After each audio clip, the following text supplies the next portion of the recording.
السلام علیکم پیارے بچوں، آج میں آپ لوگوں کے سامنے اسلام کے دو اہم کلمے ترجمہ کے ساتھ پیش کرنے جا رہا ہوں۔ تو آئیے شروع کرتے ہیں۔ سب سے پہلا کلمہ جسے کلمہ طیبہ کہا جاتا ہے اسے اس طرح پڑھتے ہیں: لا الہ الا اللہ محمد الرسول اللہ۔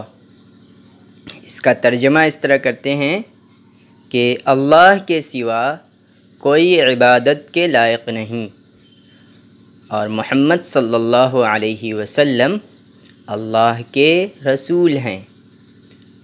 اور دوسرا کلمہ جسے کلمہ شہادت کہا جاتا ہے اسے اس طرح پڑھتے ہیں: اشہد ان لا الہ الا اللہ وحدہ لا شریک لہ واشہد ان محمدا عبدہ ورسولہ۔ اس کا ترجمہ اس طرح کرتے ہیں کہ میں گواہی دیتا ہوں، اگر لڑکی ہیں تو بولیں گے کہ میں گواہی دیتی ہوں کہ اللہ کے سوا کوئی معبود نہیں، وہ اکیلا ہے، اس کا کوئی شریک نہیں۔ اور میں گواہی دیتا ہوں، اگر لڑکی ہوں تو گواہی دیتی ہوں کہ محمد صلی اللہ علیہ وسلم اللہ کے بندے اور اس کے رسول ہیں۔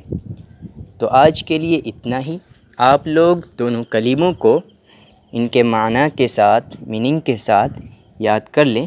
انشاءاللہ میں اگلی ویڈیو میں دوسرا اور تیسرا کلمہ معنی کے ساتھ پیش کروں گا۔